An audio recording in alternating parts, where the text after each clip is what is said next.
నమస్తే అండి.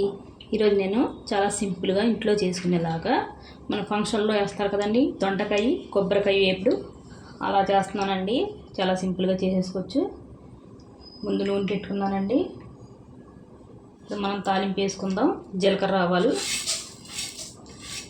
నూనె కొద్దిగా ఎక్కువ పడద్దండి.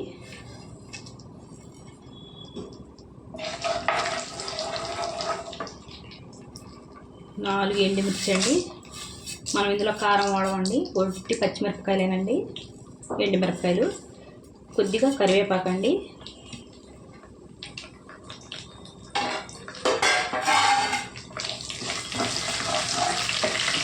కొద్దిగా వేగాలండి.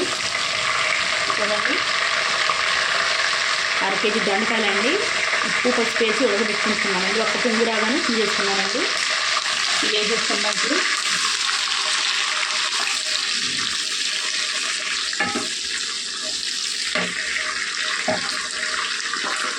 కొద్దిగా పసుపు వేసుకున్నానండి. ఆల్రెడీ ఉడకబెట్టినట్టు వేసానండి కొద్దిగా, అయినా ఇంకొద్దిగా వేస్తున్నాను నేను పసుపు.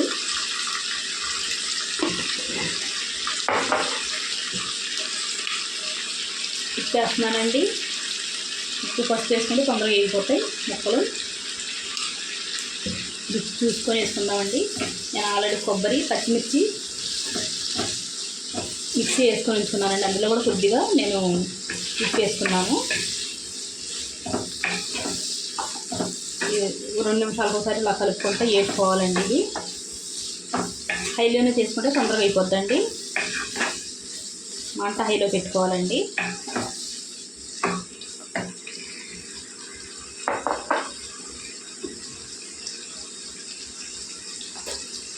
కొద్దిగా వేగిన తర్వాత చూపిస్తాను మీకు. చూడండి, కొద్దిగా మగ్గాయండి. ఈ ఎప్పుడు చేస్తున్నప్పుడు మనం దీని మీద మూత పెట్టకూడదండి. మూత పెట్టి ఇంకా మెత్తగా అయిపోతాయి. మనం ఆల్రెడీ దొండకాయలు ఉడకబెట్టుకున్నాం కదండి, దాని గురించి ఇలా కలుపుకుంటా చేసుకోవాలండి. బాగా ఎగుతాయి, అన్నీ సమానంగా ఎగుతాయండి దొండకాయలు అన్నీ. చాలా టేస్టీగా ఉంటుందండి. ఒకసారి మీరు ట్రై చేయండి. ఇంట్లోనే చాలా సింపుల్ పద్ధతిలో సింపుల్గా చేసేసుకోవచ్చండి. చాలా తొందరగా అయిపోద్ది, చాలా టేస్టీగా ఉంటుంది. చూడండి ఎంత బాగా వేగాయో. అన్నీ సమానంగా ఇలా కలుపుకుంటూనే ఉండాలండి. మెల్లిగాని కలుపుకుంటూ అన్నీ సమానంగా వేగుతాయి. ఇప్పుడు నేను ఇందులో వేసుకోవడానికి నేను కొబ్బరి చెప్పాను కదండి, పెద్దకాయ తీసుకొని అరచెక్క అండి, కొబ్బరికాయ ఉంటుంది కదండి పెద్ద సైజుది, అందులో అరచెక్క, ఒక 12 పచ్చిమిరపకాయలు వేసానండి. ఇందులో మనం ఇదే కదండి కారం, దాని గురించి 12 పచ్చిమిరపకాయలు వేసాను. కారం ఘాటుగా ఉన్నాయి. కొద్దిగా ఉప్పు వేసి కొద్దిగా ఇలా మెత్తగా రుబ్బుకొని ఉంచుకున్నానండి. మిక్సీ వేసుకున్నాను. ఇది ఇప్పుడు వేసేసుకుందాం ఇందులోకి. కొద్దిగా దొండకాయ ఫ్రైలోకి, ఈ ఫ్రైలో కొద్దిగా నూనె ఎక్కువ పడుతుందండి. ఈ నూనెలో కొద్దిగా వేగాలి కదండి.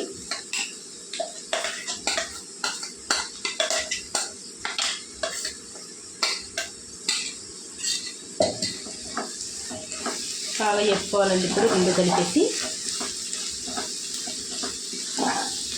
చూసారా, నూనె కనిపిస్తుందేమో, తీసేసుకుని చూడండి. దాని గురించి కొద్దిగా ఎక్కువ వేసుకోవాలన్నానండి. కొద్దిగా బాగా వేగాలండి. కొబ్బరిని దొండకాయ రెండు కలిపి కలుపుకుంటే వేసుకుంటే బాగా వేగుద్దండి. కొద్దిగా వేగిన తర్వాత చూపిస్తాను మీకు. చూడండి, ఇందాక వేసినప్పుడు కొబ్బరి ముద్దగా ఉంది కదండి, కొద్దిగా వేగింది. ఈ కొబ్బరిలో నీళ్ళు ఉంటాయి కదండి, అవన్నీ ఇంకే వరకు వేసుకోవాలి మనం.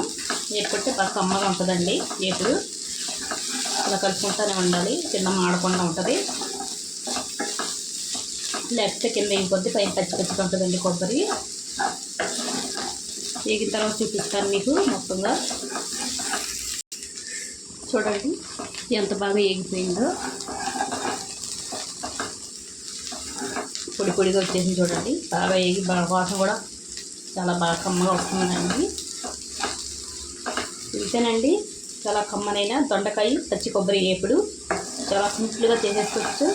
ఒకసారి మీరు ట్రై చేయండి. నచ్చితే లైక్, షేర్, సబ్స్క్రైబ్ చేసుకోండి.